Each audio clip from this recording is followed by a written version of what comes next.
Welcome, nighttime traveler, to Sleepy Bedtime Stories, your haven of stories and tales to help you sleep. This is the place where traditional tales come to life and accompany you on your journey to rest. But first, tell me where you're listening from tonight and what time it is where you are. I'd love to know if you're joining me from your bed, from a cozy sofa, or perhaps from some corner of the world where you can still feel the spirit of ancient tales. Please leave me a comment. Every message from you is like a fragment of a precious amphora. If you'd like to support this space of peace and relaxation, subscribe and share the channel so that more people can find their refuge here.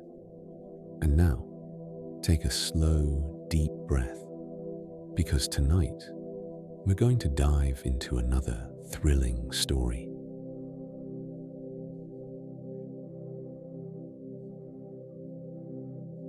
Astronomy for Bedtime, a relaxing story of the universe and the stars. Chapter 1. The Birth of the Universe. From the Big Bang to the first cosmic dawn. Before anything existed, there was no darkness. Darkness needs space to exist. It needs a place to settle, a backdrop against which to spread. And before the beginning, there was no space. There was no time. Is greater than, there was no matter, no energy, no distance, no direction. There was no before and no after, because the concepts of before and after required time, and time had not yet come into being. There was no silence, because silence is also something, and there was nothing. And then, in an instant that cannot be measured because it was the first instant, at a point that cannot be located because it was the only point, everything that exists began. It was not an explosion. That word, which we use because it is the closest we have in our everyday language, does not describe what happened.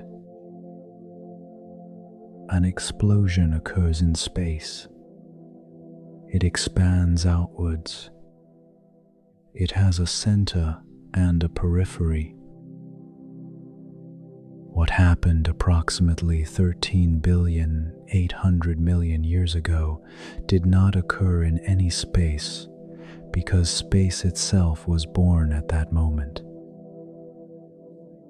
It did not expand outwards because there was no outwards. The entire space, the entire extent of the observable universe today, which is already so vast that the numbers describing it lose all intuitive meaning, began as smaller than the nucleus of an atom and started to grow.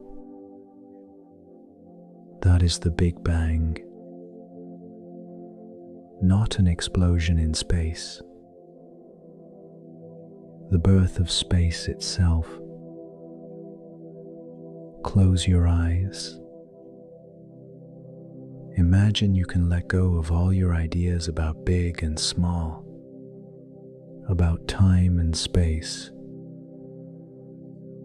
Imagine you can simply remain still in this moment, in this present instant, and let this story reach you in the same way that music does, not as data to be processed, but as something that is simply heard and felt. This is the oldest story there is. It is the story of everything. And it is a story that, paradoxically, helps us remember how small our everyday problems are, how fleeting any worry is, how fleeting any tension is, because everything that worries us takes place within a universe that has been building for 13,800,000,000 years to make this moment possible. And this moment, this very instant when you breathe and listen and let yourself go, is exactly as valid as any other moment of those 13,800,000,000 years. It all began in what physicists call a singularity, a technical term for a concept that is completely beyond direct human comprehension.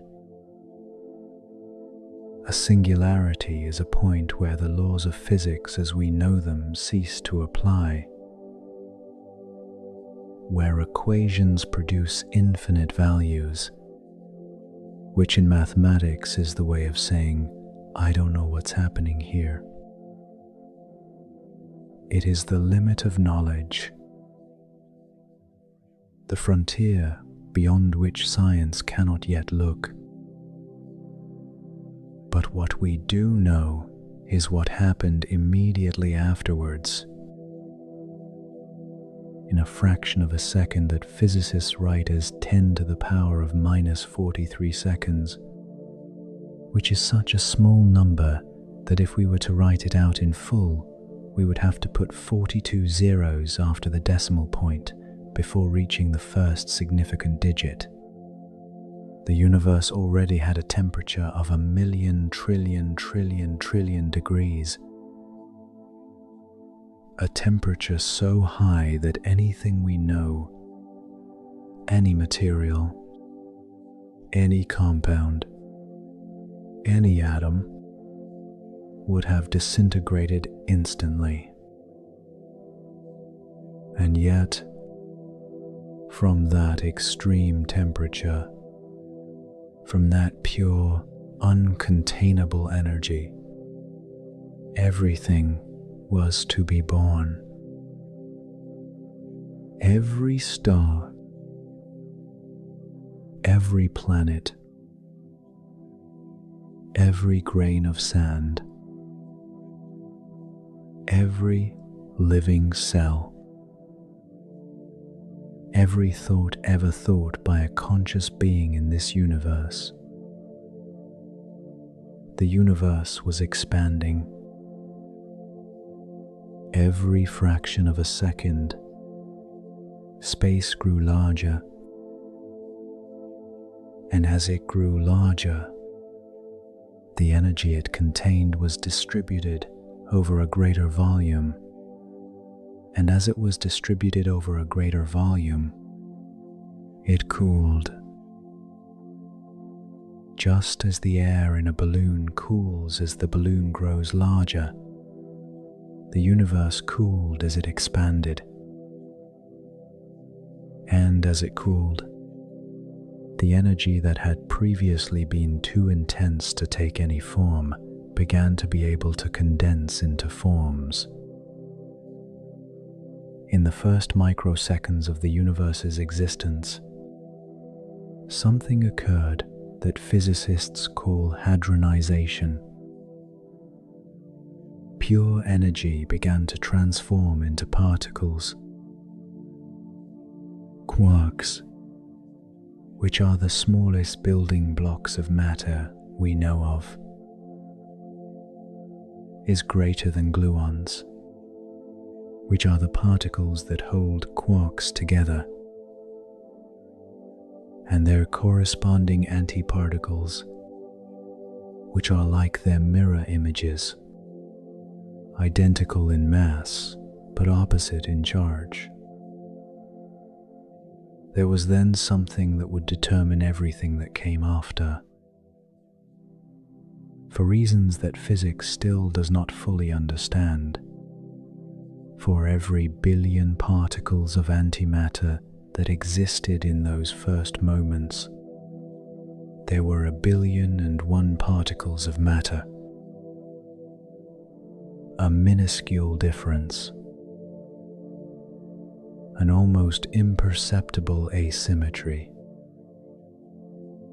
But in the universe, the almost imperceptible has eternal consequences,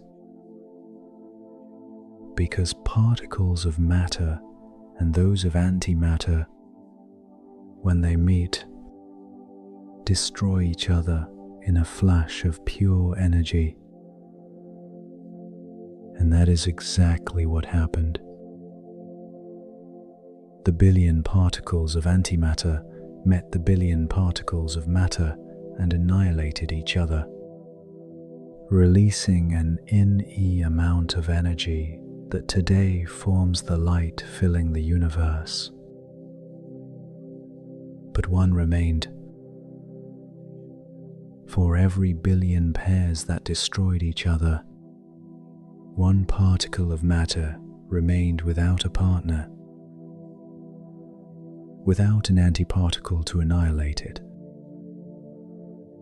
Alone. That one left over is all that exists today. Every star, every planet, every atom in your body, a direct descendant of that one left over. We are the survivors of a cosmic annihilation. We are the beautiful remnant of an asymmetry at the dawn of time. The temperature kept falling.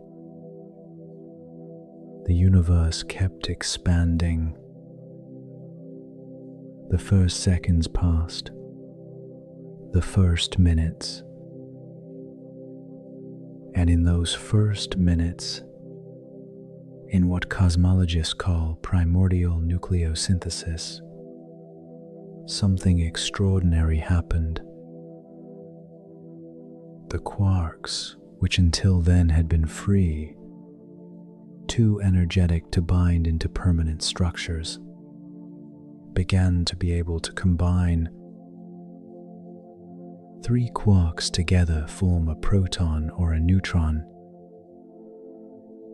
and protons and neutrons are the nuclei of atoms. In the first 3 minutes of the universe's existence, the first atomic nuclei were formed. Not yet complete atoms, just nuclei, mainly hydrogen, which is the simplest of all. A single proton, some deuterium, is greater than which is hydrogen with a neutron in addition to the proton. Some helium, which has 2 protons and 2 neutrons. Traces of lithium, the third of the elements, and nothing else. The entire universe, in its first few minutes, was made up of these 4 simple elements. This is one of the most beautiful and reassuring truths of cosmology, that the beginning was simple. That complexity came later, little by little, patiently built up over billions of years. That the universe was not born complex. It was born simple and learned, just like all of us. But those early nuclei, although they existed, could not yet form complete atoms. For an atom to be complete, it needs not only its nucleus of protons and neutrons, but also its electrons, the small, light particles that orbit around the nucleus. And in those early days, the universe was still too hot and too dense for electrons to settle alongside the nuclei. They were constantly torn away from any structure they tried to form. The universe was a soup of free particles, of energy and light, completely opaque, absolutely impenetrable. And so it remained for 380,000 years.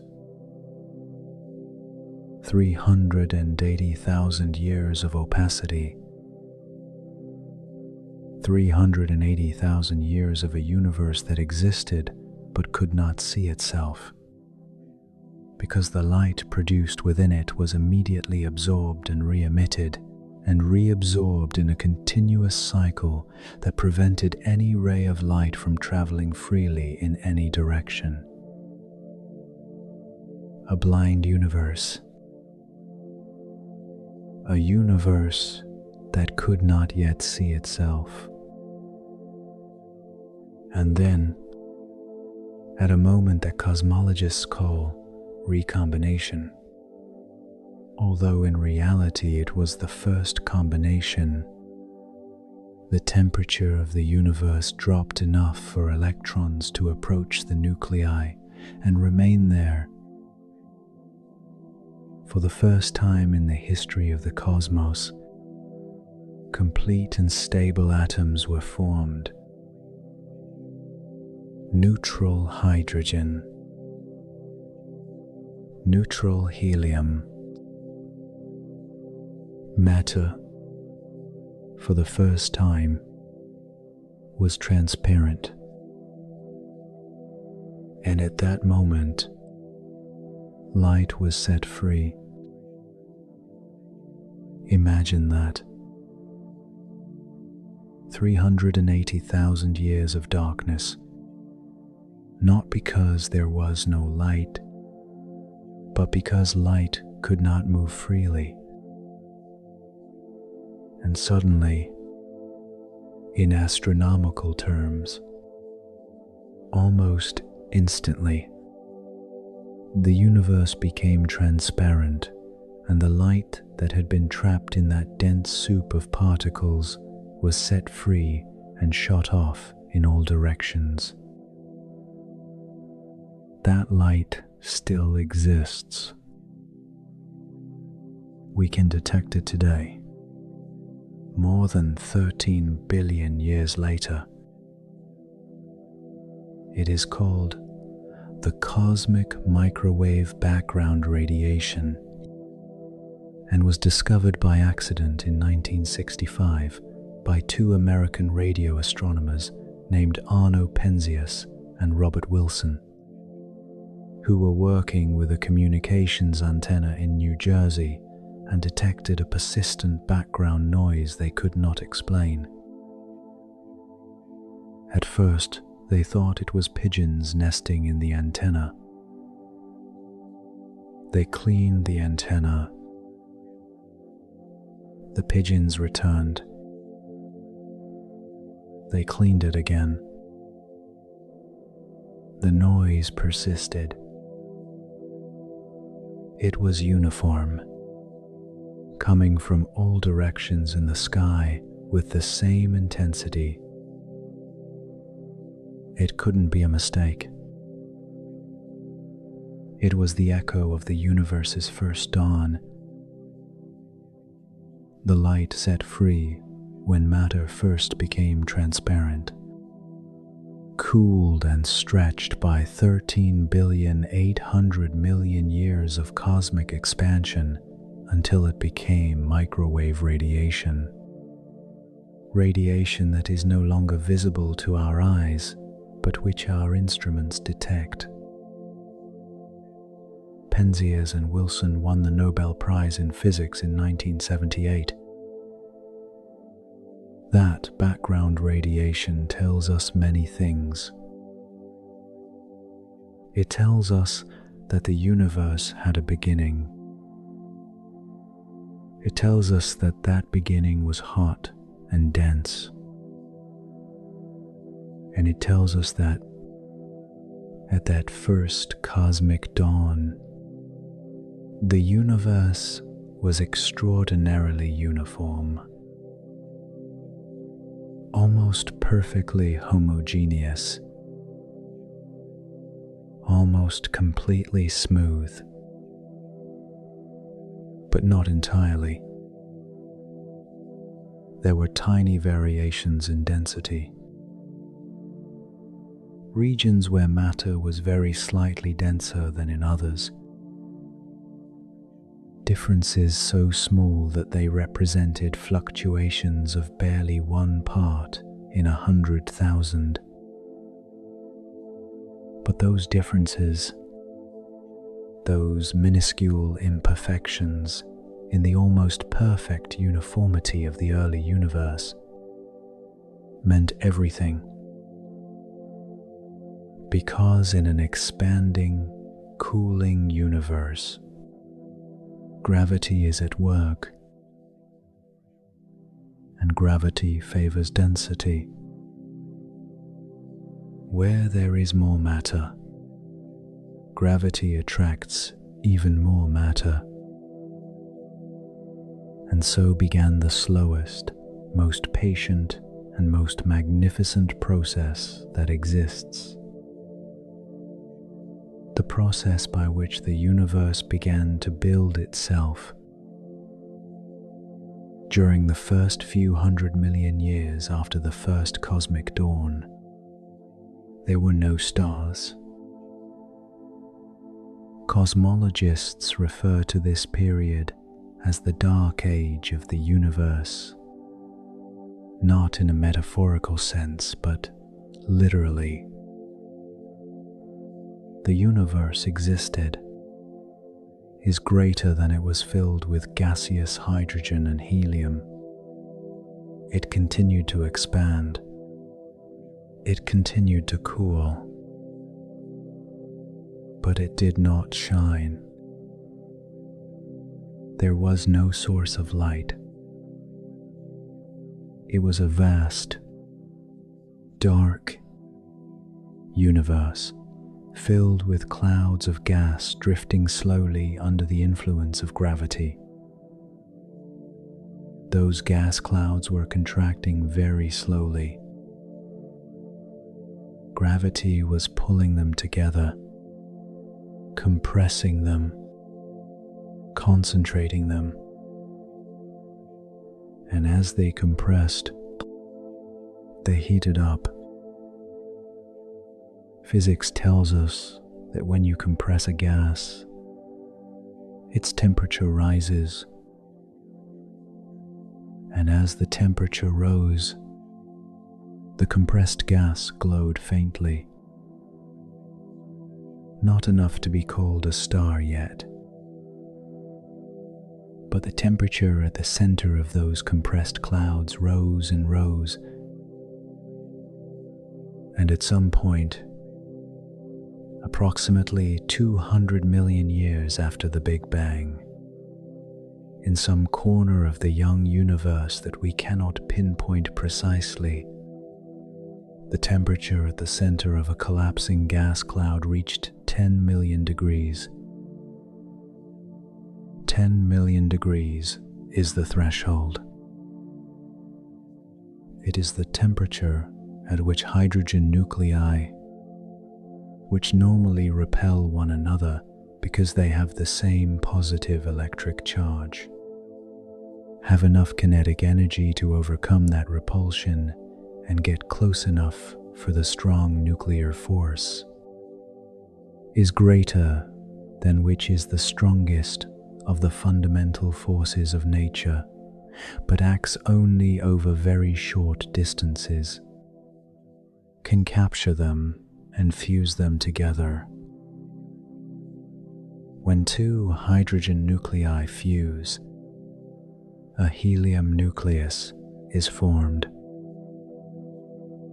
And in that process, a small amount of mass is converted into energy, is greater than a minuscule amount of mass. But the universe has infinite time and infinite patience, and in the core of that first protostar, that process occurred trillions of times per second. The energy released created an outward pressure that exactly balanced the inward gravitational pressure. And so the first star in the universe was born. We cannot see it. It is too far away in time. But we imagine it. A sphere of hot, luminous gas, nameless, with no one to observe it, shining alone in the darkness of a universe that until that moment had been blind. The first active light in the cosmos. The first sun. It must have been colossal. The first stars that existed were much larger than the stars we see today. Because the gas they were made of was pure, without the heavy elements that later stars would produce and which alter the physics of their formation. The first stars could have been 100, 200, or even 500 times the mass of our sun. They were luminous, incandescent, monsters that shone with an intensity no present-day star can match. And for that very reason, they had short lives. Very massive stars burn through their fuel very quickly. A star like our sun can live for 10 billion years. The first stars, with their enormous masses, lived for barely a few million years. In cosmic terms, that is an instant, a flash. But in that flash, they did something that would change the universe forever. In their cores, nuclear fusion did not stop at helium. As helium accumulated, the temperature rose further and the helium began to fuse as well. 3 helium nuclei together form a carbon nucleus. Carbon, at even higher temperatures, fuses to form oxygen, nitrogen, neon, silicon, and finally, iron. Iron is the end of the road for stellar fusion, because fusing iron does not release energy. It consumes it. When the core of a massive star is filled with iron, there is nothing left to stop the gravitational collapse. In less than a second, the core collapses in on itself at speeds of up to a quarter of the speed of light. And that violent collapse rebounds, and the energy released by that rebound destroys the entire star in an explosion that astronomers call a supernova. A supernova releases more energy in that instant than our Sun will release over its entire 10 billion year lifetime. It is the most violent event that occurs in the ordinary universe. And in that explosion, the elements that the star had been patiently producing over millions of years, carbon, oxygen, nitrogen, silicon, iron, are hurled into space at enormous speeds. For the first time in the history of the universe, the space between the stars is no longer made up solely of hydrogen and helium. It now also contains heavier elements, is greater than astronomers call them metals, although the term does not have the same meaning as in everyday life. For an astronomer, anything that is not hydrogen or helium is a metal. Carbon is a stellar metal. Oxygen is a stellar metal. Iron too.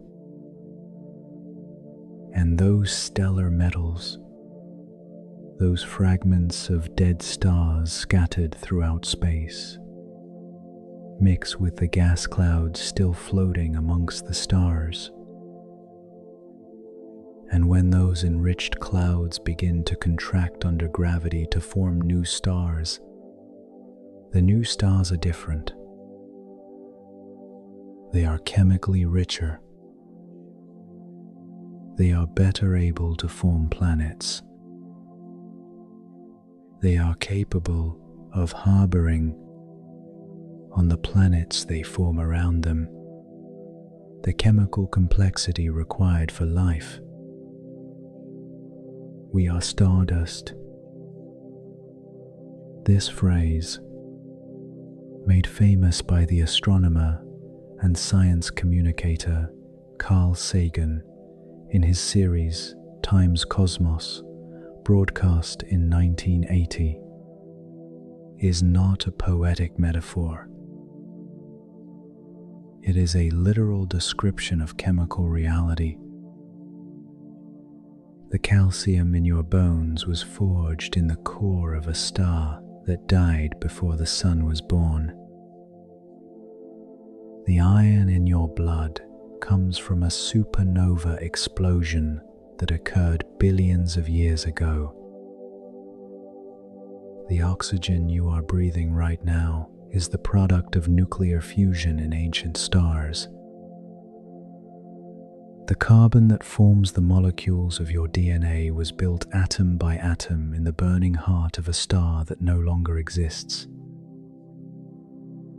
When you look up at the night sky and see the stars, you are not looking at something alien. You are looking at your oldest relatives. The stars you see are other versions of the very process that created you. Other clouds of gas that collapsed, that ignited their nuclear fusion, that now shine with the same light that the first star shone in the primordial darkness of the young universe. And the universe, meanwhile, continued to expand. It kept growing. The first galaxies formed in the same way as the first stars, only on a larger scale. The larger gas clouds collapsed not into individual stars, but into entire systems of stars. Is greater than the density irregularities of the early universe. Those 1 in 100,000 fluctuations we mentioned earlier had been amplifying over millions of years under the influence of gravity, creating ever larger structures. Slightly denser regions attracted more matter. Slightly emptier regions became even emptier. And so the large-scale structure of the universe was born. Not a uniform distribution of matter throughout space, but something more like a cosmic sponge. Enormous filaments of matter stretching for millions of light years. Knots where these filaments intersect and where galaxies accumulate. Vast voids between the filaments where there is almost nothing. It is the cosmic web, the largest structure in existence. And every point on that web where the filaments intersect is a galaxy cluster. Each cluster contains tens, hundreds, sometimes thousands of galaxies. And each galaxy contains hundreds of billions of stars. The numbers lose their meaning. And perhaps that is all right. Perhaps trying to understand those numbers is not the point, is greater than. Perhaps the aim is simply to let the vastness settle gently upon the mind as the darkness of this night settles, and to recognize that we live in something that is far greater and older and more beautiful than any everyday thought can encompass. Our galaxy, the Milky Way, is approximately 100,000 light years in diameter. If we could travel at the speed of light, which is the fastest speed in the universe, it would take us 100,000 years to cross it from one end to the other. It contains between 200 billion and 400 billion stars. It is a spiral galaxy with arms that coil around a central nucleus where the stars are most densely packed. At the center of the Milky Way, as at the center of most large galaxies, there is a supermassive black hole. Ours is called Sagittarius A and has a mass 4 million times that of the Sun. If we could see the galactic core without the gas and dust obscuring it, we would witness a spectacle of such violence and beauty that has no equivalent anywhere else in the nearby universe. Stars in frantic orbits around an invisible object from which not even light can escape. But we live very far from the center. Our Sun, with its family of planets, is in one of the spiral arms of the Milky Way, some 27,000 light years from the galactic center. We are in the suburbs of our galaxy,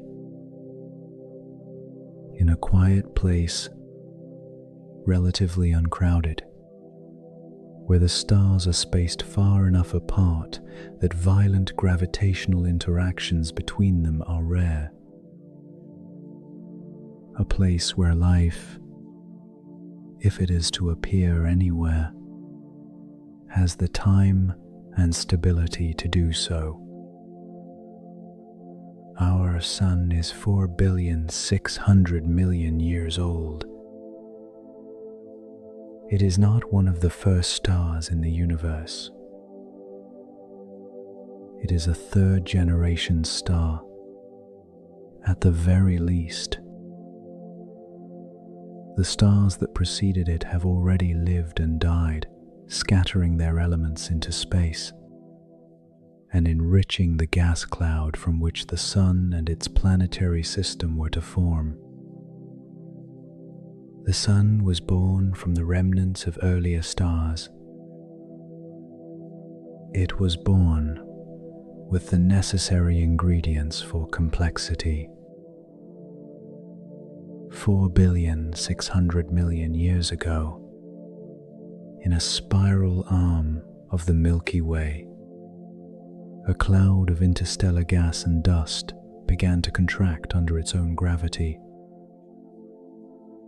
Perhaps the shock wave from a nearby supernova set it in motion. Perhaps it was simply an internal fluctuation that reached a critical point. As it contracted, the cloud began to spin, like a figure skater drawing in her arms and spinning faster, and that rotation flattened the cloud into a disk. Most of the material fell towards the center and formed the protosun. The rest remained in the disk. And in that disk, the dust particles began to clump together, first into small grains, then into rocks, then into larger objects that scientists call planetesimals. And those planetesimals collided with one another, merged and grew. In a process that took tens of millions of years, the 4 inner rocky planets of the solar system were formed in this way: Mercury, Venus, Earth, Mars. The Earth is 4.5 billion years old. In its first few 100 million years, it was a very different place from what it is today. A world of molten rock, of ubiquitous volcanoes, of an atmosphere filled with gases that no living creature today could breathe. A world constantly bombarded by asteroids and comets left over from the formation of the solar system. One of those impacts changed the Earth forever. Around 4.5 billion years ago, a body the size of Mars, which scientists call Theia, collided with the young Earth. It was a colossal impact that partially fused the two bodies and hurled an enormous amount of material into space. That material, orbiting the Earth, coalesced under gravity and formed the Moon. The moon you see in the night sky was born of destruction. From the most violent collision our planet has ever suffered. And without that moon, the Earth would be a different place. Perhaps life would never have emerged. Because the moon stabilizes the tilt of the Earth's axis, which is what gives us the seasons. Without that stabilization, the Earth's axis would vary chaotically, causing climatic changes so drastic and so rapid that perhaps no living creature would have had time to adapt. The moon that lights up the nights, the moon that moves the tides, the moon that human beings have gazed upon since the dawn of their existence with a mixture of wonder and mystery. That moon is the child of a catastrophe. Like so many beautiful things, once the solar system had formed, it gradually found its equilibrium. The planets settled into their orbits. Is greater than the asteroids and comets that did not form part of any planet, remained in stable belts, or were ejected to the outer reaches of the system. The Sun began its long, stable life, burning hydrogen into helium in its core with a regularity that would last for billions of years. And on Earth, something was happening. Water, brought in part by the comets that bombarded the young planet, accumulated on the surface. The primordial oceans were different from those of today. Hotter, more acidic, full of chemical compounds that would not exist freely on Earth today because they would be rapidly consumed by living beings. But they were rich in the ingredients of chemical complexity. Around 3,800,000,000 years ago, in a way we do not yet fully understand, somewhere in those primordial oceans, chemistry did something unprecedented in the universe. Or if it had precedence elsewhere in the universe, we do not know. What we do know is that on Earth, 3,800,000,000 years ago, the first molecule capable of self-replication appeared. The first chemical structure containing information on how to reproduce. The first living being. It had no cells. It had no nucleus. It was merely a molecule. But it was a molecule capable of using the resources of its environment to make copies of itself. And that, in the universe we know, is the difference between what is alive and what is not. From that first molecule, over 3,800,000,000 years of evolution, emerged everything that lives on this planet today. The bacteria at the bottom of the sea, the trees in the forests, the whales in the oceans, the birds singing at dawn, and us, the N beings who have the extraordinary ability to look up at the night sky and wonder where all this comes from. There is something cosmologists call the principle of mediocrity, which is the observation that the Earth occupies no special place in the universe. We are not at the center of the galaxy. We are not in a special position within the galaxy. Our galaxy does not occupy any central position in the universe. In terms of location, we are completely ordinary.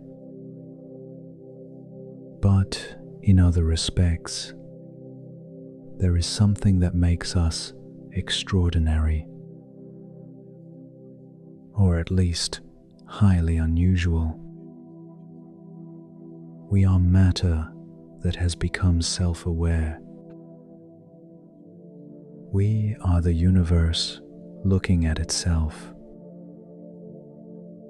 We are atoms forged in stars that have organized themselves in such a complex way that they can now ask questions about the origin of the stars that forged them. The theoretical physicist John Wheeler put it in a way that has gone down in the history of science.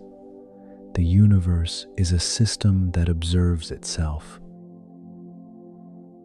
Every time a conscious being looks up at the sky and contemplates the cosmos, the universe, in a way that is not merely metaphorical, is observing itself. Consciousness is not a marginal epiphenomenon in cosmic history. It is the mechanism by which the universe knows itself. That changes something in the way you look at the sky. The stars you see, if you look, are not foreign objects. They are part of the same story as you. They are part of the same process. The universe is not out there, separate, distant. You are within it, made of it. The boundary between you and the cosmos is far more permeable than everyday life suggests. Tonight, at this moment, at this instant, when the body rests and the mind relaxes and sleep approaches from the edges, that belonging is not an abstract idea. It is something that can be felt, a stillness that comes from knowing that you are part of something that has been building for 13,800,000,000 years. That the process which began in the primordial singularity, which forged the first stars and caused them to explode as supernovae, scattering the elements of life, which formed galaxies and solar systems and planets and oceans, and in those oceans kindled the first spark of life. That process continues. It continues right now. In every chemical reaction in your body, in every thought that crosses your mind, in every beat of your heart, the universe has not finished coming into being. It is happening now. And you, at this very moment, are part of it happening. The stars that exist right now in the sky, the ones shining at this very moment, even though you cannot see them through the roof or the clouds or the city lights, are burning hydrogen into helium with the same patience with which they have done so for billions of years. They are producing the energy that travels through space in all directions, and that sometimes, after a journey of years or thousands of years or millions of years, reaches a small blue planet and falls upon it as light, as heat,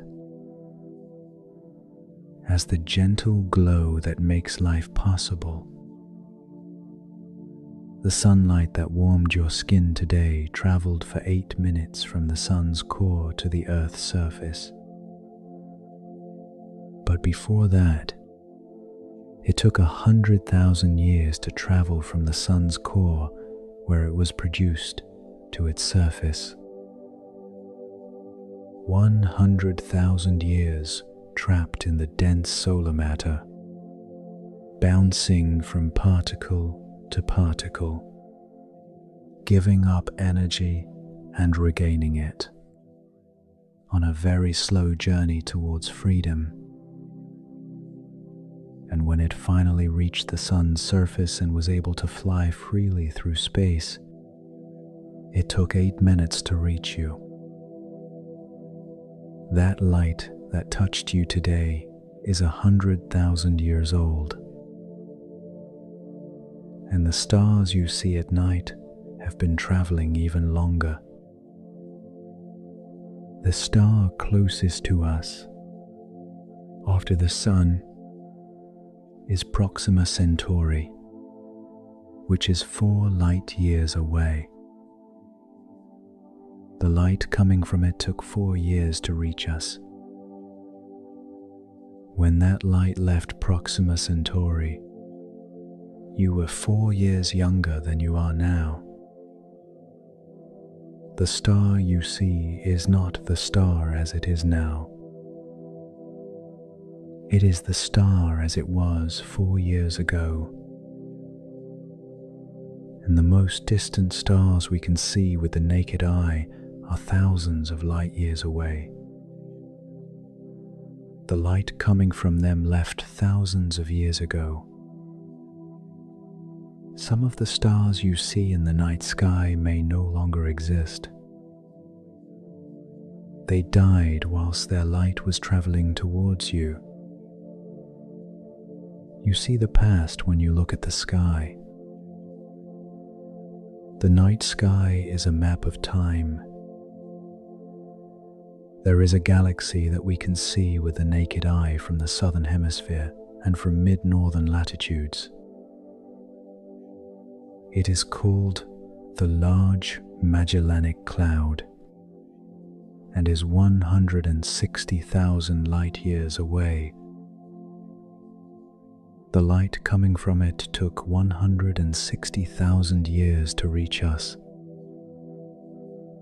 When that light set out, modern humans had not yet reached Europe. We were in Africa, in a world without writing, agriculture, cities, or any of the things we call civilization.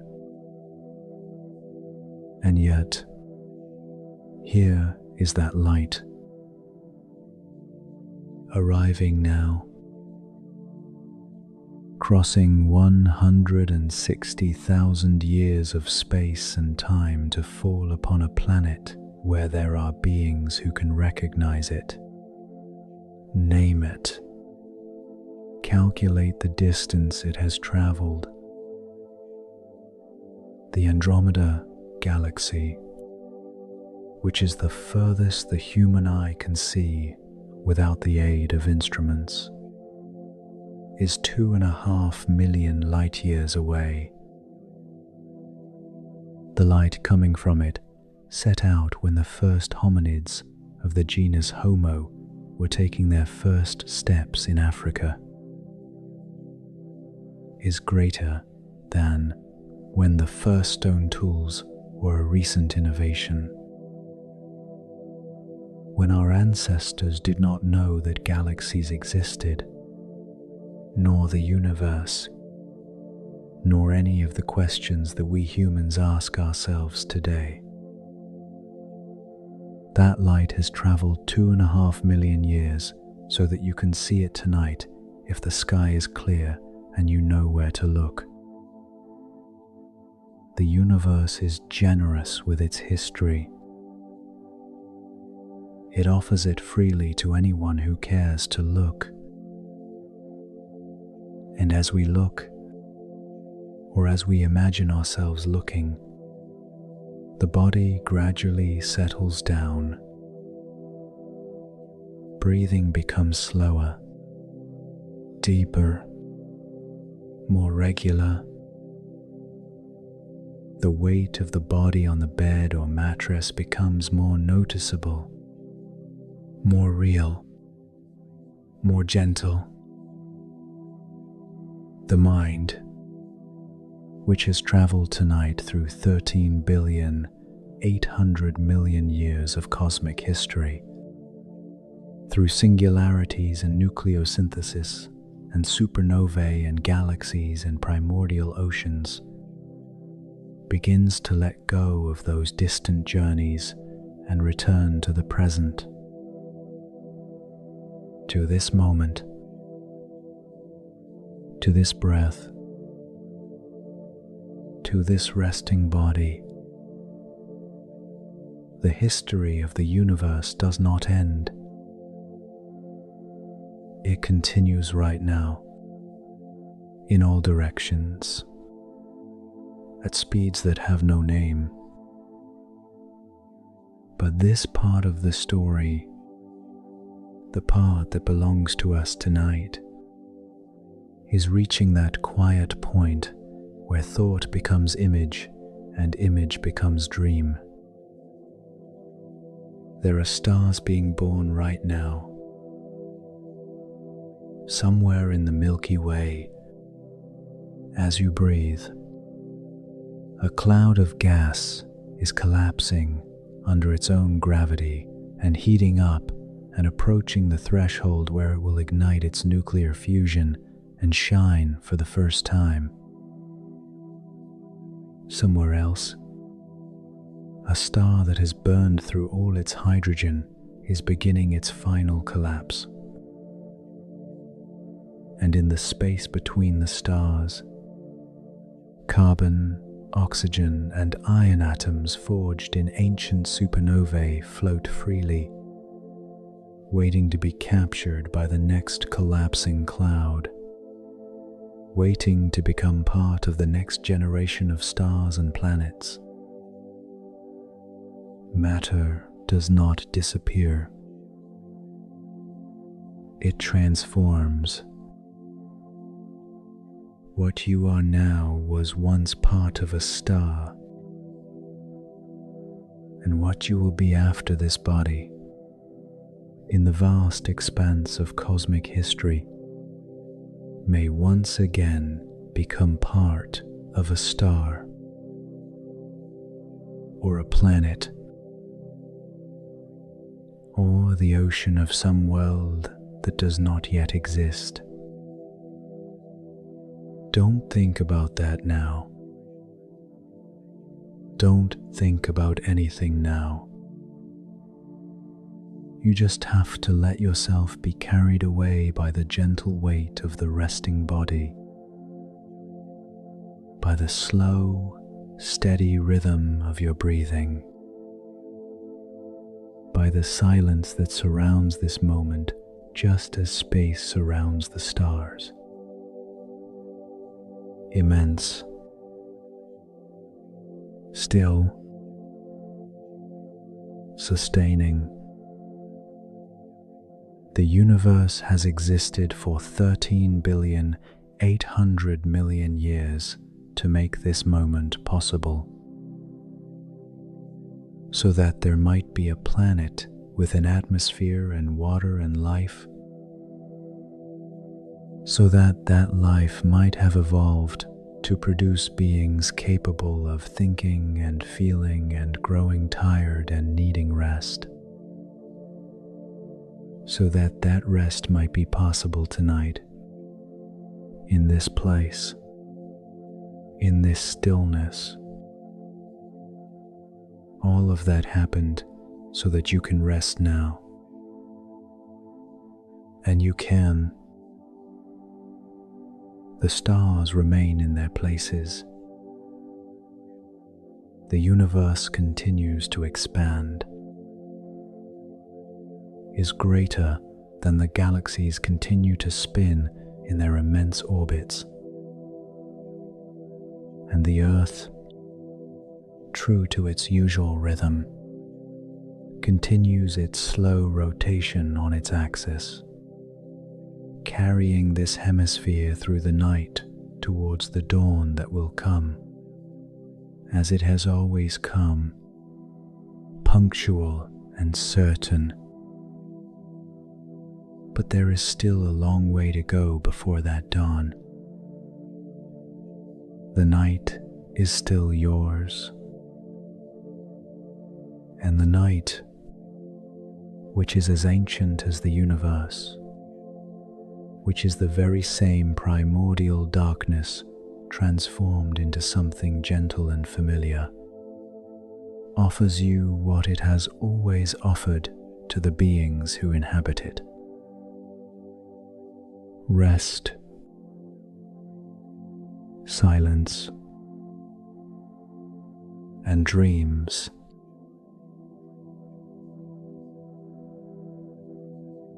Astronomy for Sleep, a relaxing story of the universe and the stars.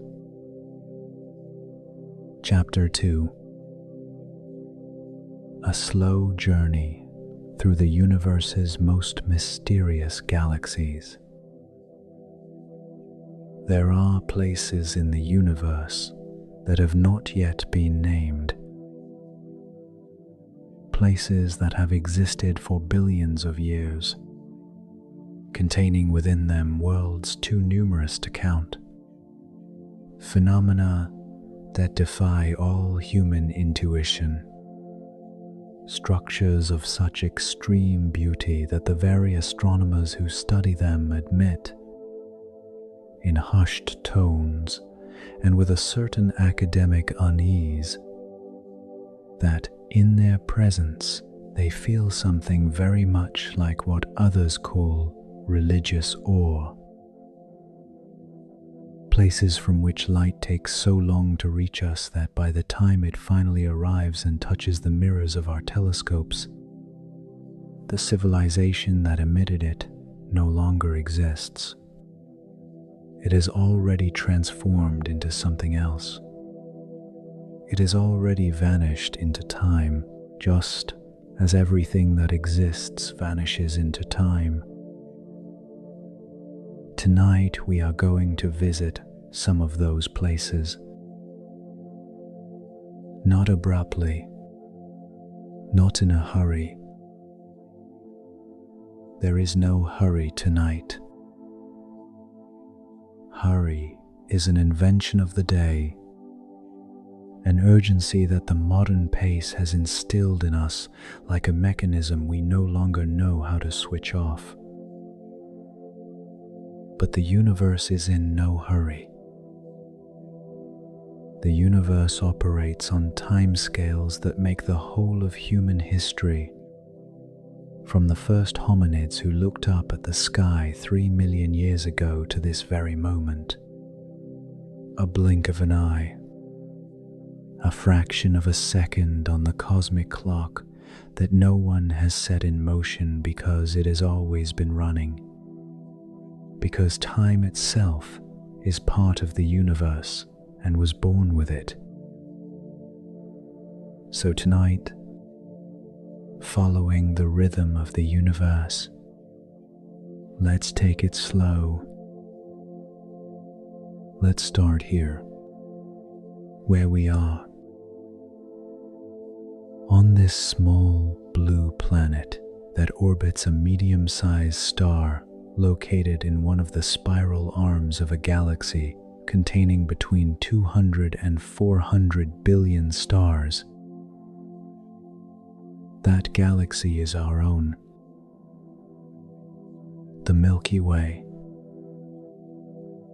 And although we inhabit it, although we are part of it, we are only just beginning to understand its shape and size, because it is very difficult to describe the shape of a room when you are inside it without being able to step outside to see it from the outside. What we do know is this: if you could travel outside the Milky Way and look at it from afar, you would see a spiral structure of extraordinary elegance. A flattened disk of light with two main arms and several secondary ones that curve outwards in a spiral from a bright central nucleus. That nucleus is not simply bright due to the accumulation of stars, although the stars in the galactic center are much closer together than here, in the outer arms where we live.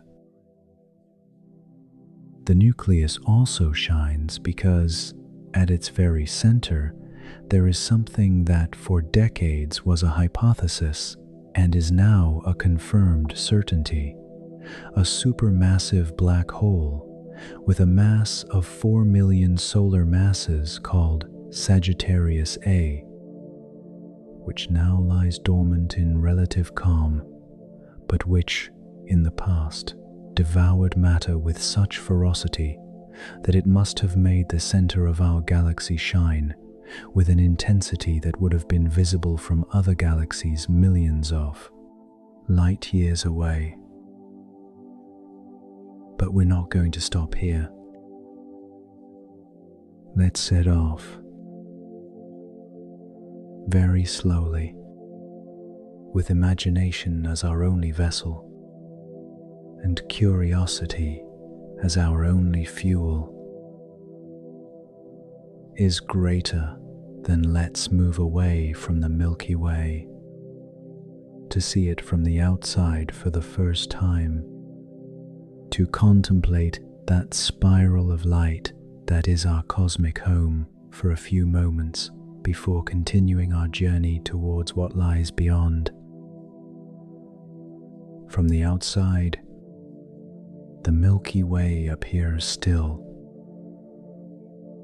On the scale at which we would observe it, even its rotation would be imperceptible, although in reality it spins at a speed that would take us to complete a full circle around the galactic center in 220 million years. The last time the Sun was in the position it is in now, dinosaurs did not yet exist. Before that, there had been the age of the great marine reptiles. Even earlier, that of the first terrestrial vertebrates. The universe operates on timescales for which we have no words to comprehend, only to calculate. We drift further away, and as we move further away, the Milky Way appears smaller, but also clearer as a whole, and we see that it is not alone. It has company. All around it, like satellites orbiting a planet, there are smaller structures, dwarf galaxies that have accompanied it for billions of years. The Magellanic Clouds, visible from the southern hemisphere of the Earth as luminous patches in the night sky, are the closest and best known. But there are others, smaller, fainter, some so diffuse that they are barely distinguishable from the background of space, the Sagittarius dwarf galaxy, which is literally being swallowed up by the Milky Way. Its stars torn away by the gravity of our galaxy and scattered in a long arc stretching thousands of light years.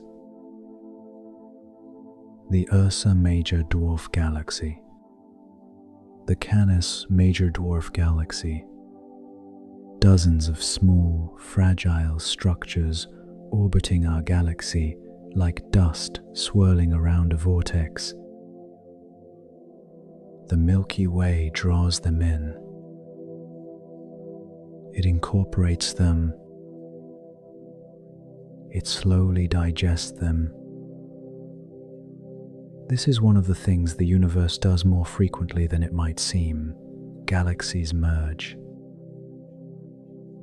Not violently in the human sense of the term, because when two galaxies collide, individual stars rarely collide with one another. They are too small and too far apart for that.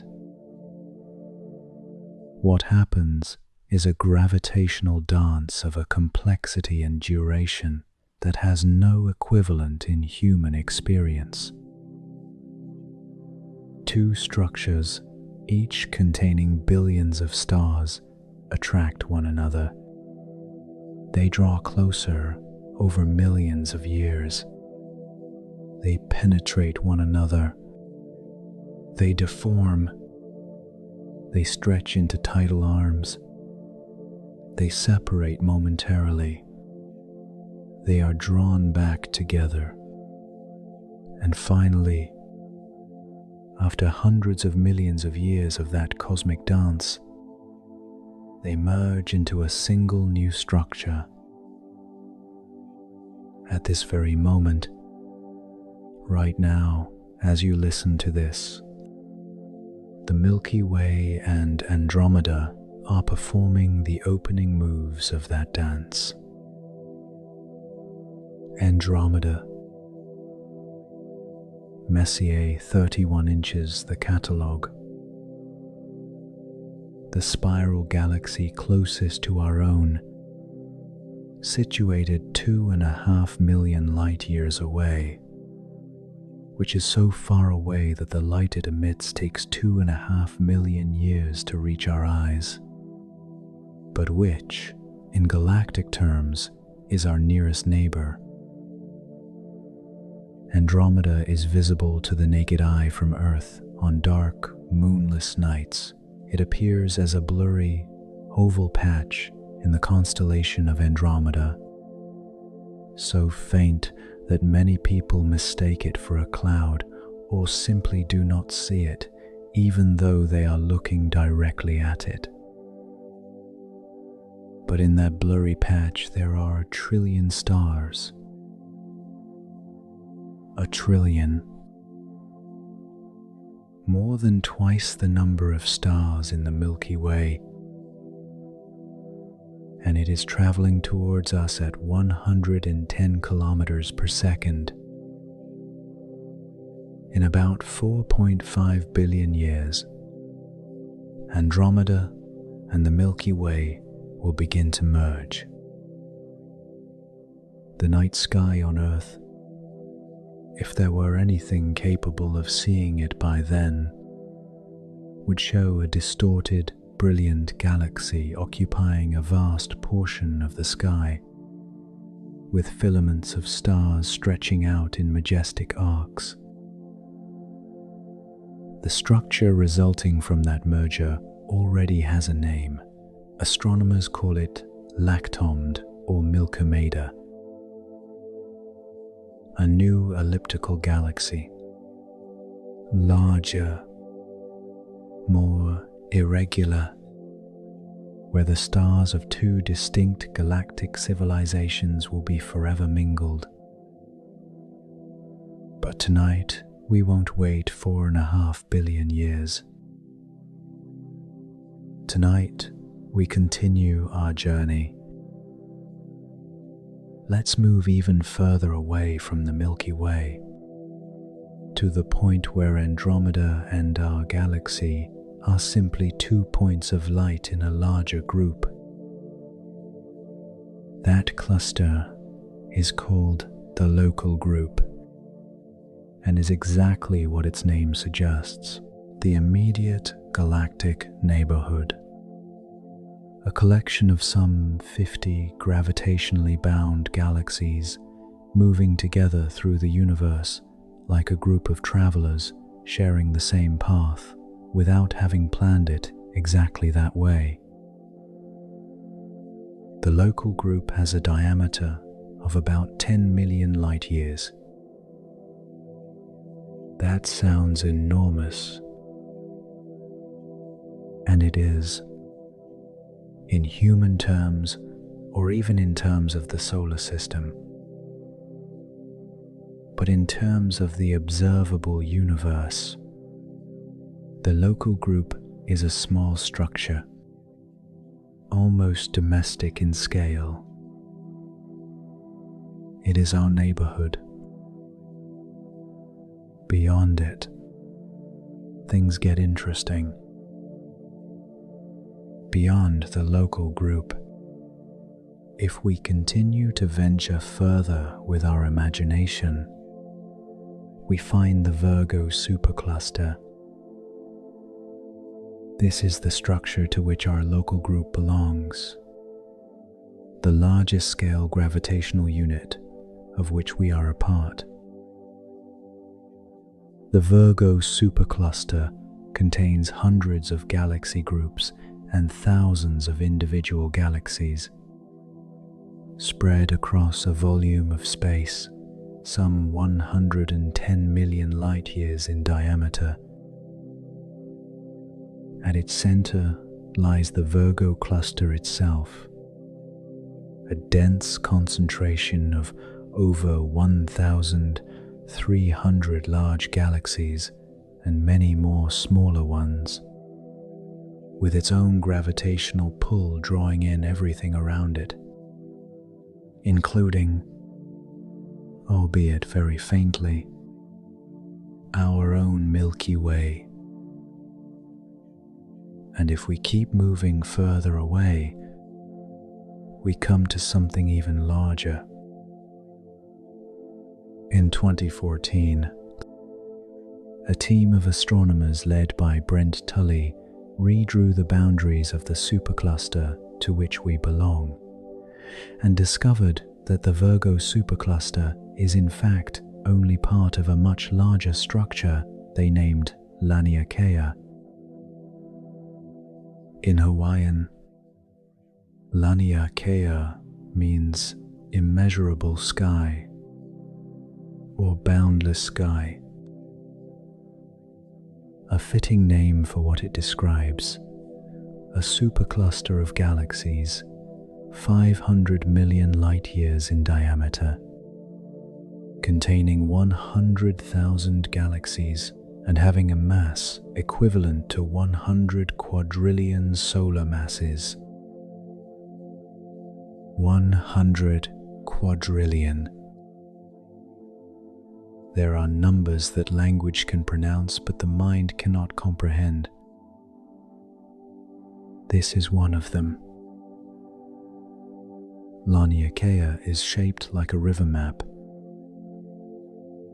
If you could see it from the outside, what you would see is a network of glowing filaments, streams of galaxies flowing gently towards areas of greater density, towards the nodes where gravity has accumulated more matter over billions of years. Our galaxy is a small stream in one of those rivers of light, moving slowly over billions of years towards the Great Attractor, a region of concentrated mass at the heart of Laniakea that draws everything around it in with relentless, unobtrusive gravity. But even Laniakea is just one piece of something even bigger. For the observable universe, that sphere, some 93 billion light years in diameter, which we can in principle detect with our instruments, is full of structures like Laniakea, filaments of superclusters stretching for hundreds of millions of light years, connected to one another at nodes where they intersect, forming a three-dimensional network of astonishing complexity and regularity. Cosmologists call this network the large-scale structure, or the cosmic web, and when they visualize it in their computer simulations, the first reaction of almost everyone seeing it for the first time is always the same.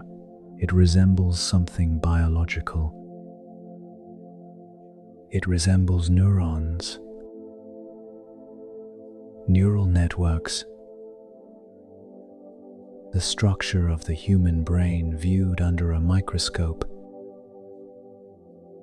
The universe, on the largest scale we can perceive it, has a structure reminiscent of the organ with which we perceive it. This coincidence, if indeed it is a coincidence, has been the subject of formal studies. In 2020, a team of researchers quantitatively compared the cosmic web with the neural network of the human cerebral cortex and found significant statistical similarities in terms of connectivity, node distribution, and hierarchical organization of information. They do not suggest that the universe thinks, but they do invite us to reflect on the common structural principles that may govern very different systems at radically different scales. Tonight, as the fields lie dormant and the stars turn, we too can reflect on this,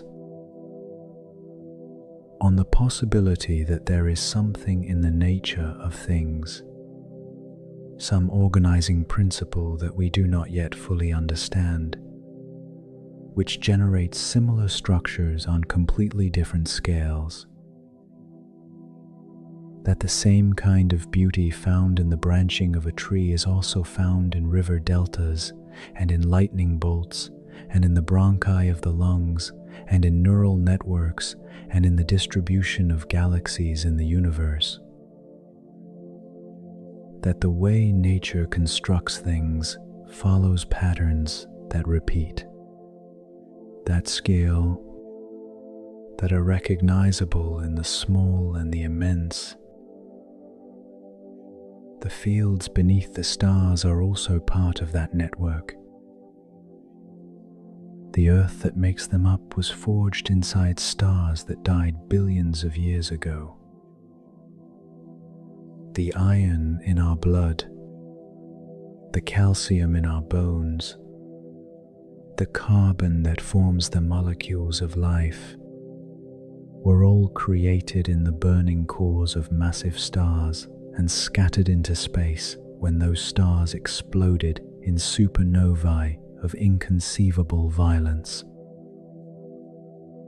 We are literally stardust. It is not a metaphor. It is chemistry. It is physics.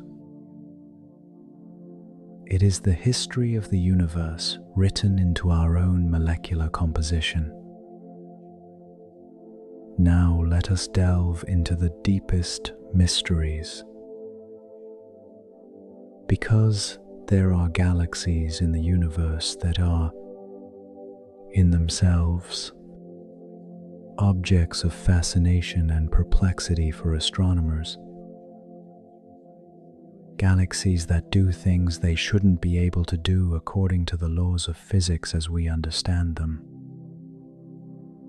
Galaxies that have impossible shapes, impossible histories, impossible properties. Galaxies that are, in the best sense of the word, mysterious. Let's start with NGC 1486, also known as the Butterfly Galaxy or the Spindle Galaxy. It is a peculiar elliptical galaxy in the constellation Virgo, about 100 million light-years away. What makes it extraordinary is the presence of two streams of matter, known as relativistic jets, that emerge from its nucleus in opposite directions and extend for hundreds of thousands of light-years into intergalactic space. These jets are emitted at speeds close to that of light and contain plasma at temperatures of millions of degrees. They are the visible manifestation of the activity of the supermassive black hole at its center, which is devouring matter and converting part of that energy into these colossal jets that project into space like cosmic beacons. Viewed in radio images, the butterfly galaxy shows these jets extending in almost perfect symmetry on either side of the nucleus.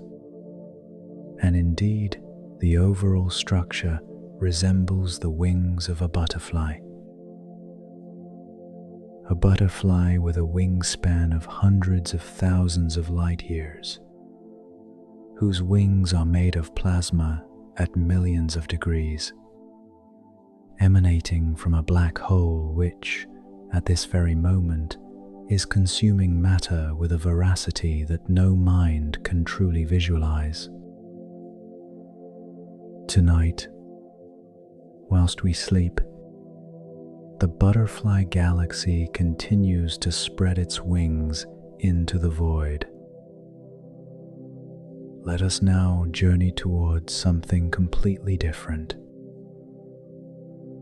Towards the oldest galaxies we have managed to observe. When the James Webb Space Telescope began sending back its first images in July 2022, what they revealed baffled many astronomers. Not in the sense that they contradicted fundamental models of the universe, but in that the oldest galaxies the Webb managed to detect were unexpectedly massive, unexpectedly structured, unexpectedly developed for the time they had had to form. One of them, provisionally catalogued and later nicknamed Maisie by one of the researchers who discovered it because he found it on his daughter's birthday, existed just 400 million years after the Big Bang. 400 million years sounds like a long time, but in cosmic terms, it is an extraordinarily short time. The universe is 13,800,000,000 years old. 400 million represents less than 3% of the total history of the cosmos. And in that 3%, there were already galaxies. There were already galaxies. There were already structures of millions of stars held together by gravity, shining in the primordial darkness, emitting light that, 16 billion years after those galaxies ceased to exist, would reach the golden mirrors of the James Webb and tell us that we were not alone in the early universe. This is one of the most exciting revelations in recent astronomy. The early universe was much more active, much more structured, much more populated than we thought. The earliest moments of the cosmos were not a period of darkness and simplicity that took time to organize itself.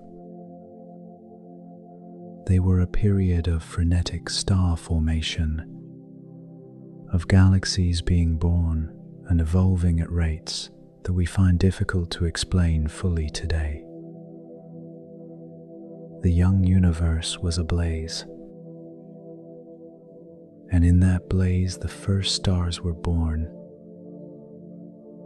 We call them population 3 stars, although we have never seen any directly because none remain. They were the first, formed from the primordial hydrogen and helium produced by the Big Bang, without any heavier elements, because heavier elements only exist thanks to stars. And before the first stars, there were no heavier elements. They were enormous, those first stars. tens or hundreds of times more massive than the Sun. And because they were so massive, they lived very short lives, barely a few million years, consuming their fuel at a prodigious rate. When they died, they exploded as supernovae with a power we can scarcely calculate.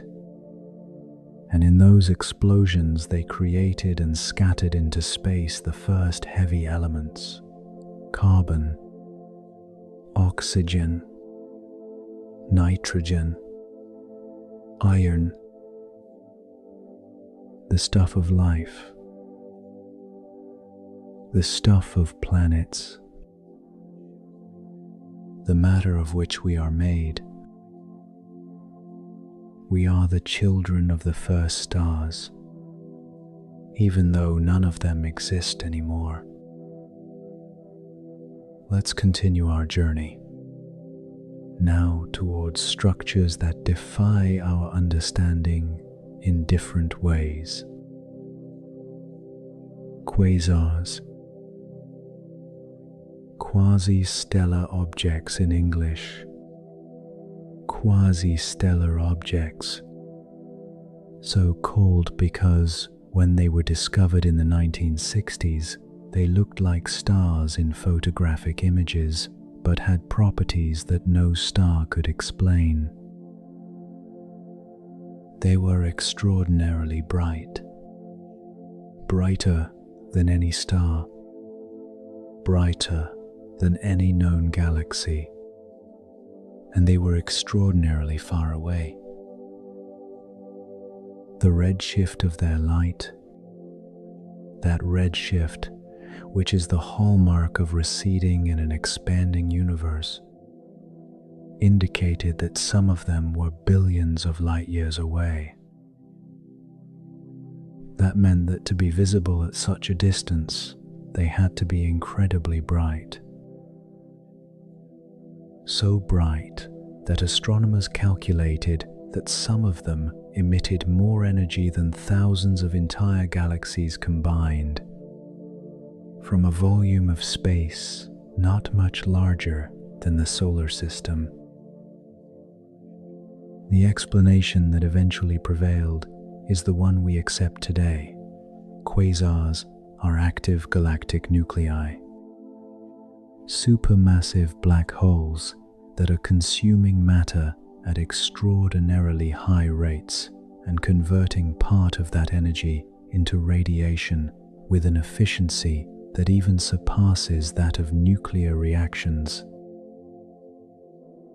An active black hole surrounded by a spiral accretion disk of matter that heats up to millions of degrees and shines across all wavelengths of the electromagnetic spectrum.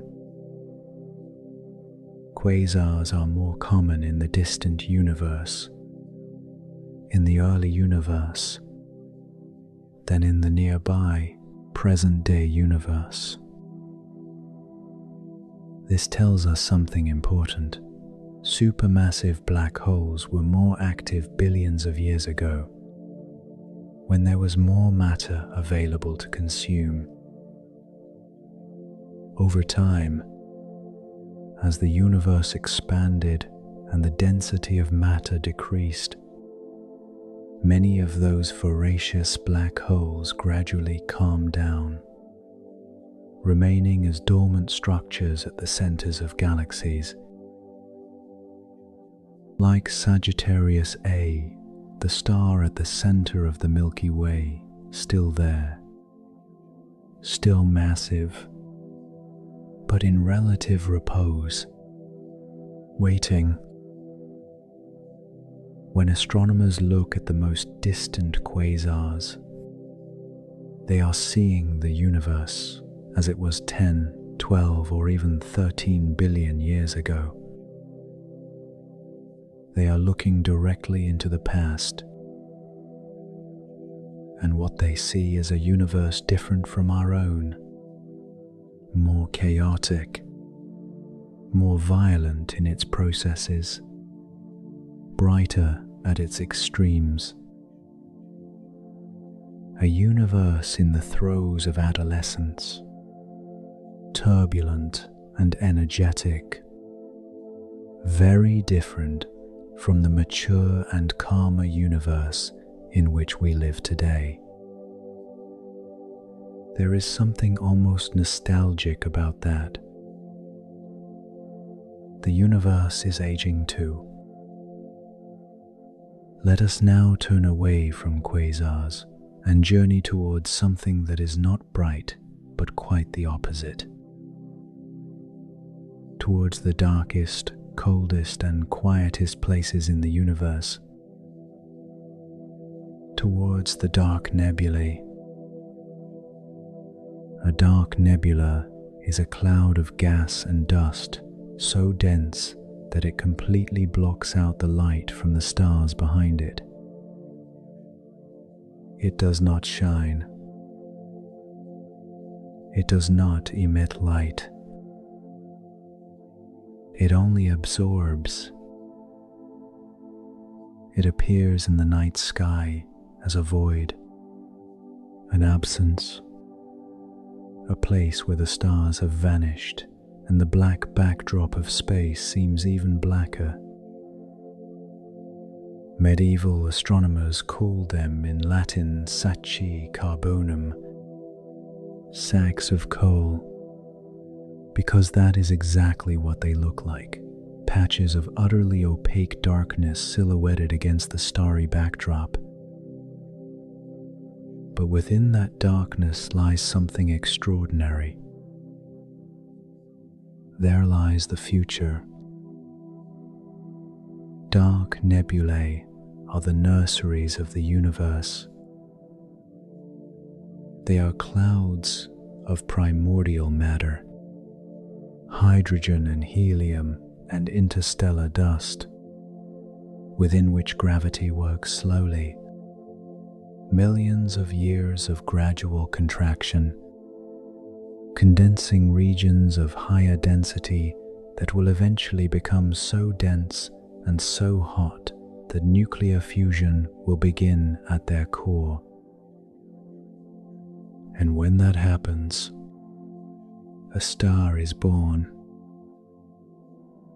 Right now, at this very moment as you listen to this, inside some dark nebula tens or hundreds of light years from Earth, a star is being born. Matter that was once part of a diffuse nebula is falling towards an increasingly pronounced center of gravity, heating up, increasing in density, approaching the threshold of nuclear ignition. In a few thousand or tens of thousands of years, depending on the mass being accumulated, there will be a new light in the universe, a new star that may have planets, that perhaps on one of those planets, under the right conditions which may take billions of years to develop, there will be something looking up at the sky and thinking about all this. Or perhaps not. Perhaps that star is just a star, with no planets, or with inhospitable planets, and it will shine alone for billions of years without anyone observing it. And that is fine too. Is greater than stars do not need to be observed to exist. They existed for billions of years before there was anyone capable of observing them, and they will exist for much longer after all observers have disappeared. Stars simply are,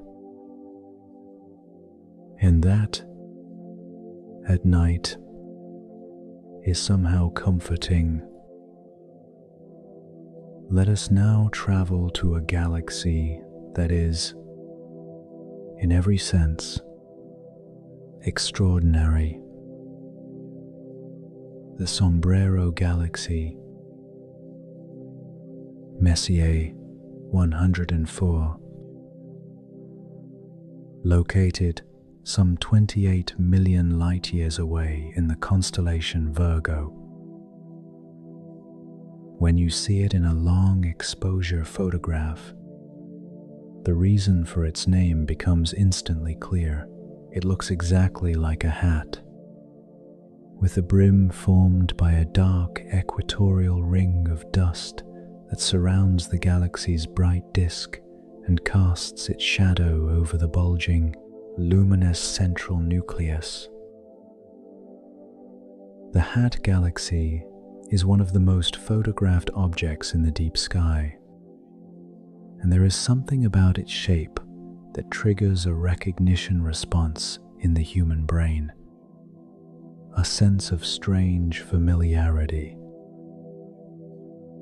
Perhaps because its silhouette does indeed resemble an everyday object. Perhaps because the elegance of its shape, that perfect balance between the central brightness and the dark equatorial ring, has something that the human eye finds naturally beautiful. Within it lie hundreds of billions of stars. At its center lies a supermassive black hole of approximately 1 billion solar masses, 250 times more massive than that of the Milky Way. Surrounding the visible galaxy is a halo of globular clusters. Some estimates suggest there may be as many as 2,000 of them. Each cluster a spherical group of tens or hundreds of thousands of gravitationally bound stars, which orbit the galaxy just as small moons orbit a planet. 2,000 globular clusters. The Milky Way has barely 150 or 200.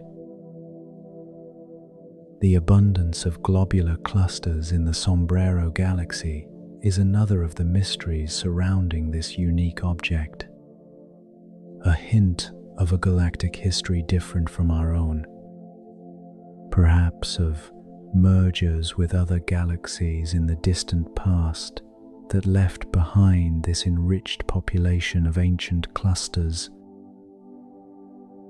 Globular clusters are often the oldest structures in galaxies. Many are 10 or 12 billion years old, almost as old as the universe itself. The conditions of the early universe may be recorded in their oldest stars. They are archives of time, those perfect spherical clusters shining in the galactic halos, silent testimonies to an era that no instrument can directly reach, but which the structure of those old, still stars bears imprinted in their chemical composition. Time in the universe is everywhere. Let us continue towards something astronomers call interacting galaxies. Pairs or groups of galaxies so close to one another that their gravities affect each other in visible and dramatic ways. The antennae NGC 4038 and NGC 4039, two spiral galaxies in the process of colliding that began to draw closer some hundreds of millions of years ago and are currently in the early stages of merging.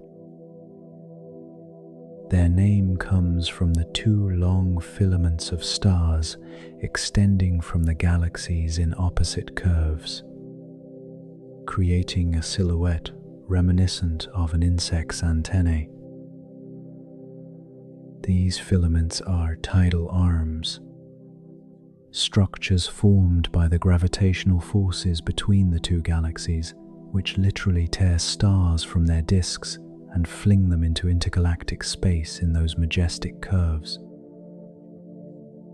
The antennae are one of the interacting systems closest to Earth, at a distance of around 62 million light-years. Is greater than they are also one of the most studied, because their relative proximity allows us to observe in detail what happens when two galaxies collide. And what happens is, amongst other things, an explosion of star formation. The gas clouds of both galaxies, when compressed by tidal forces, produce bursts of new star formation at rates far higher than normal.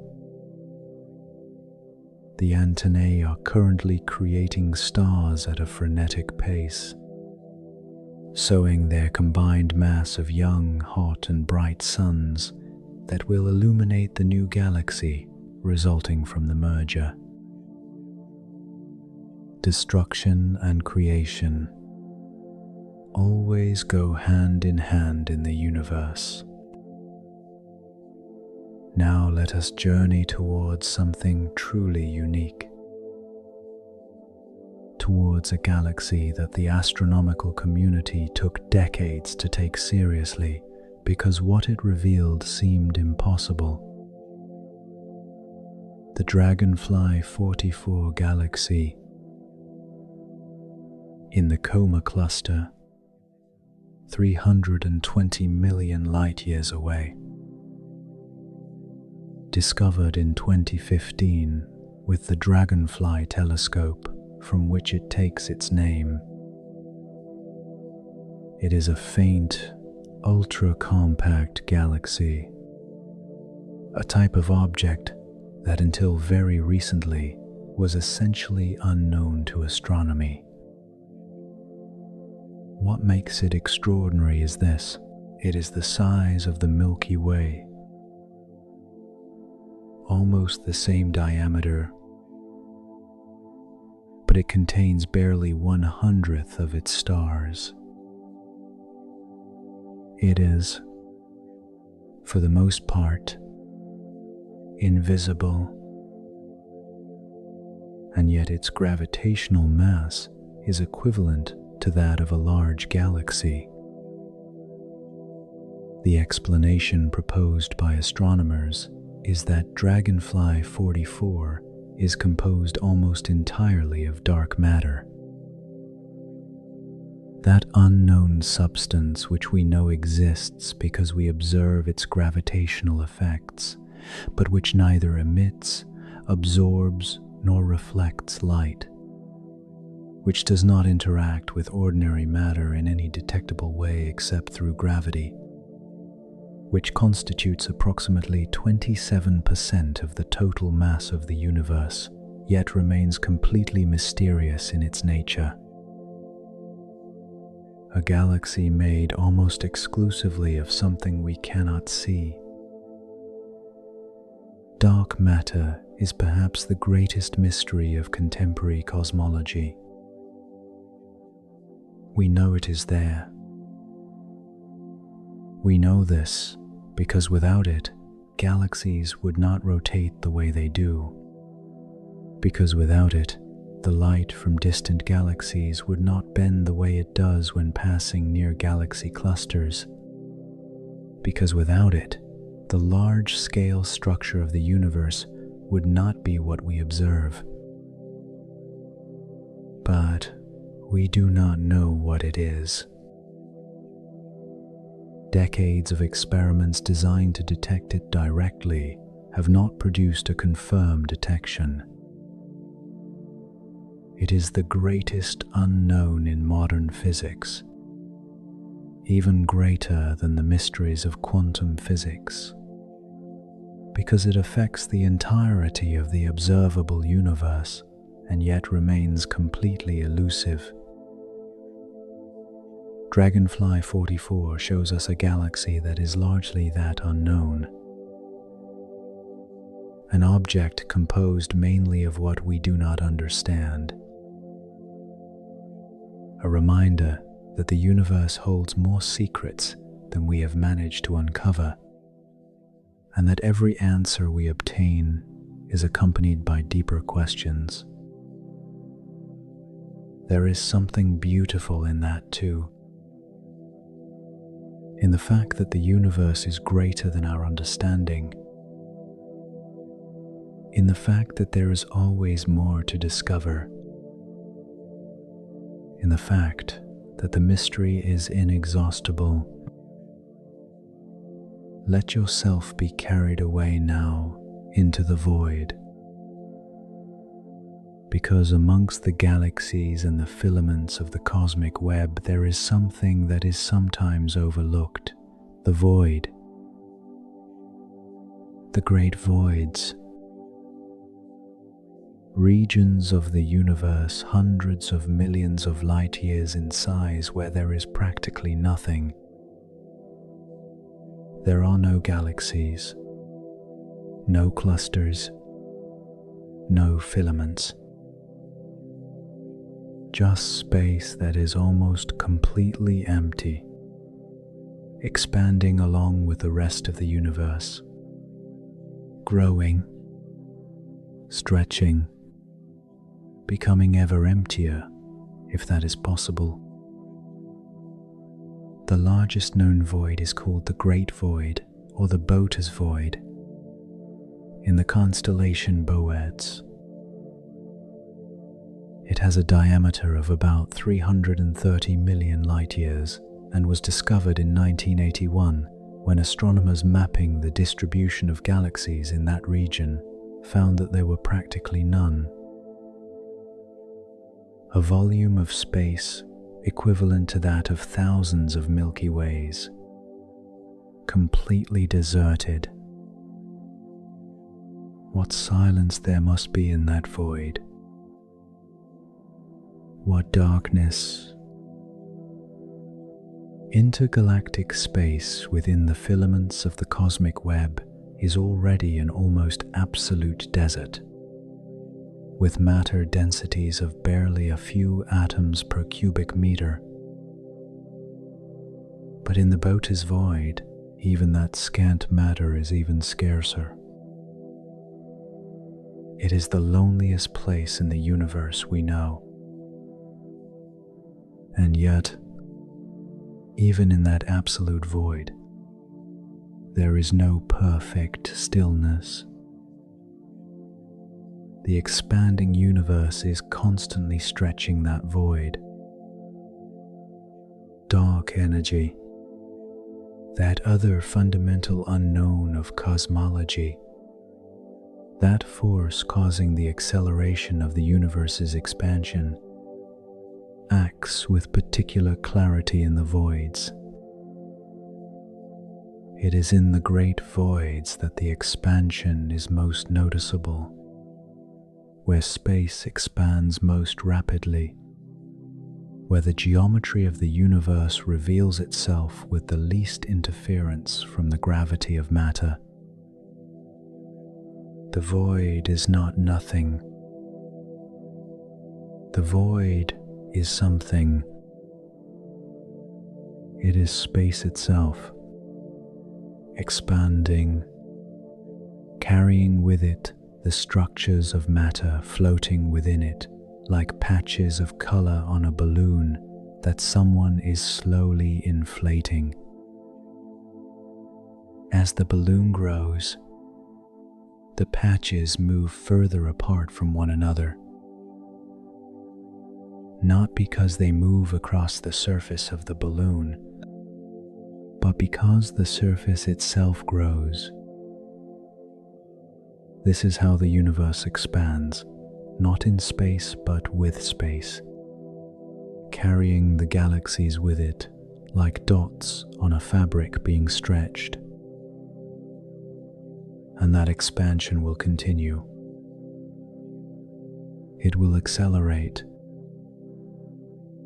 is greater than dark energy, ensures that the galaxies visible from Earth today will move away from us at ever-increasing speeds.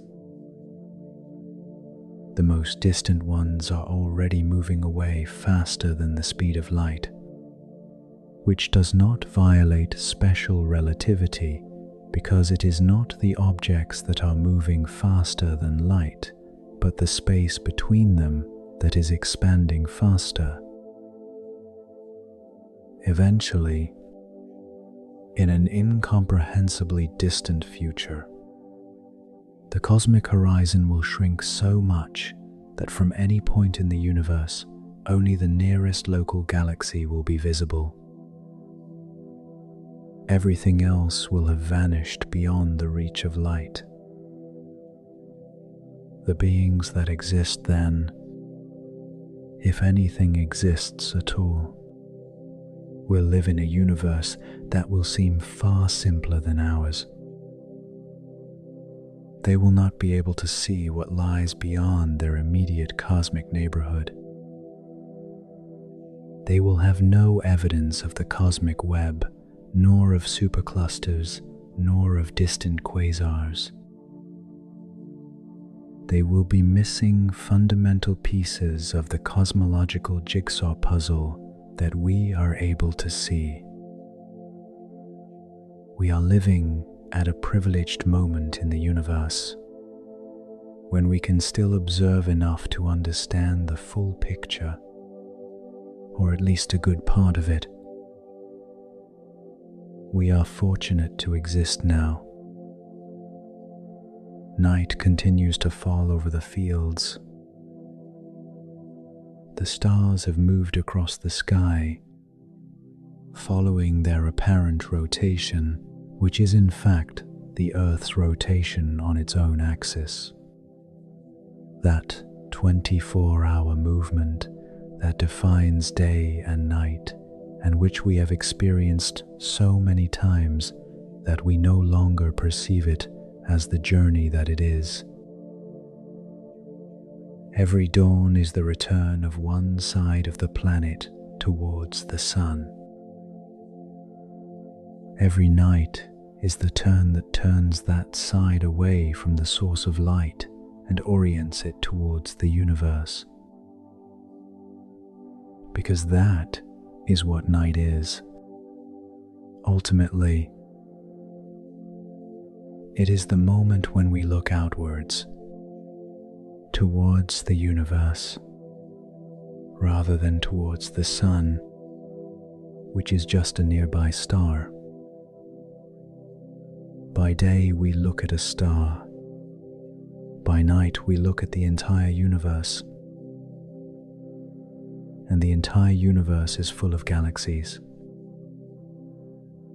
It is estimated that there are around 2 trillion galaxies in the observable universe. 2 trillion.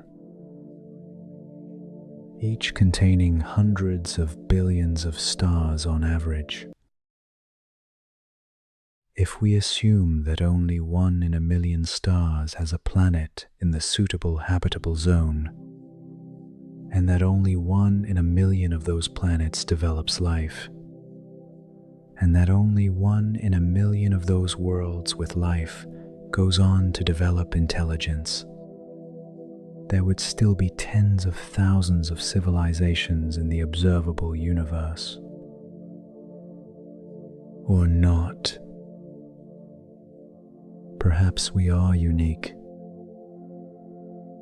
Perhaps life is so improbable, the chain of coincidences that made it possible here so extraordinarily specific, that in the entire observable universe, we are the only point where something looks outwards and wonders if it is alone. We don't know yet, but we are searching. With the James Webb Space Telescope observing galaxies that existed when the universe was just 400 million years old, with large radio telescopes listening to frequencies across the electromagnetic spectrum in search of signals that are not of natural origin, with gravitational wave detectors picking up the echoes of collisions between black holes and neutron stars billions of light years away, with telescopes searching for planets around other stars and analyzing the composition of their atmospheres, looking for the molecules that on Earth are signs of life. We search.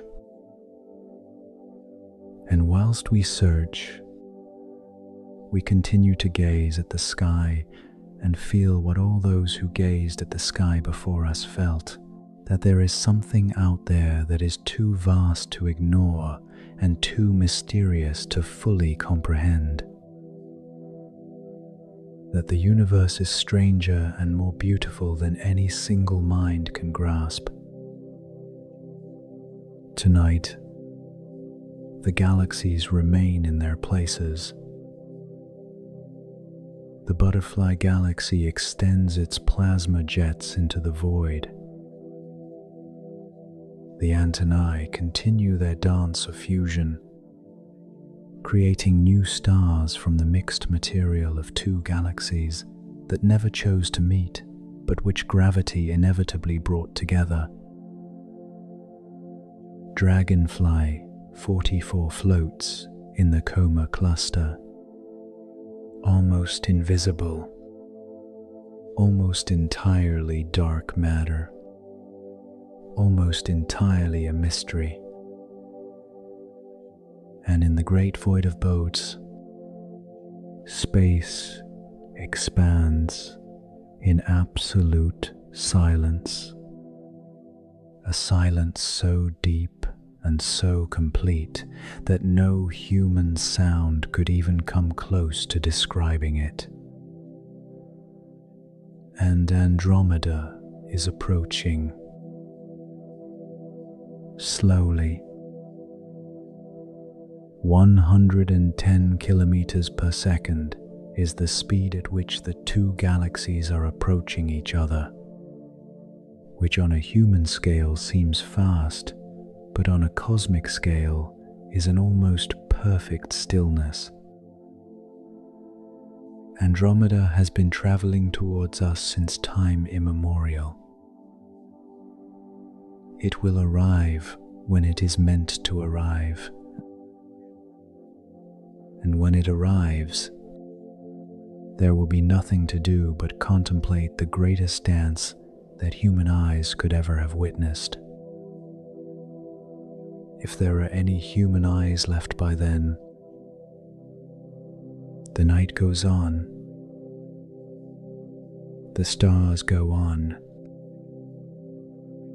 the fields sleep beneath them as they always have, without knowing that the light falling upon them comes from places the imagination can scarcely conceive, without knowing that that very light has traveled for years or centuries or millennia to reach this place. This small field on this small planet, in this medium-sized galaxy, in this quiet corner of the universe, where someone tonight looks up and gazes.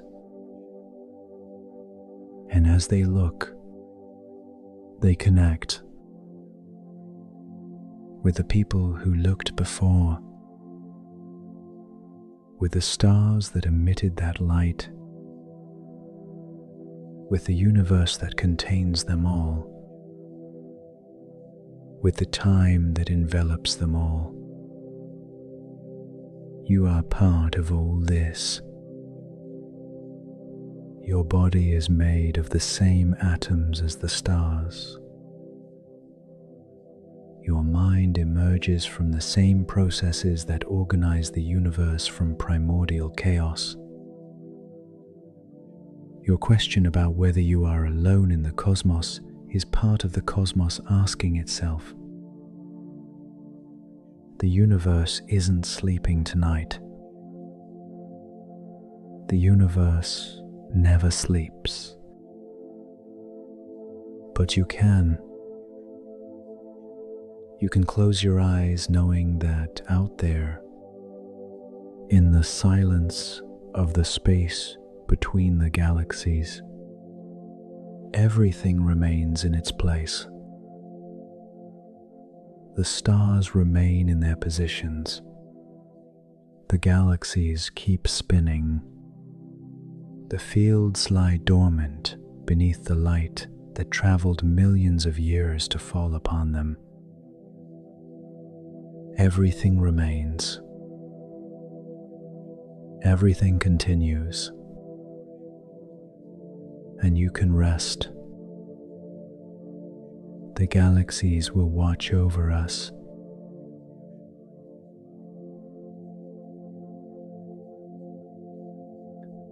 Release the tension in your forehead.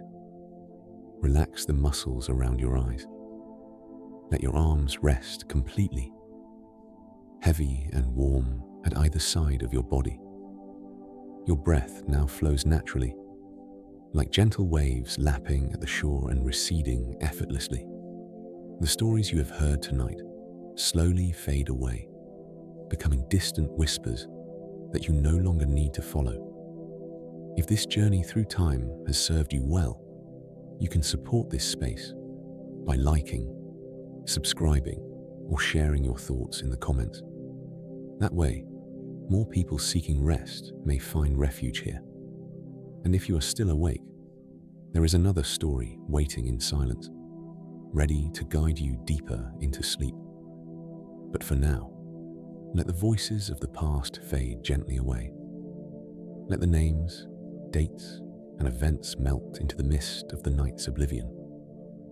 The story can wait until tomorrow. Close your eyes. Let go of everything. Rest deeply, and may you have sweet dreams.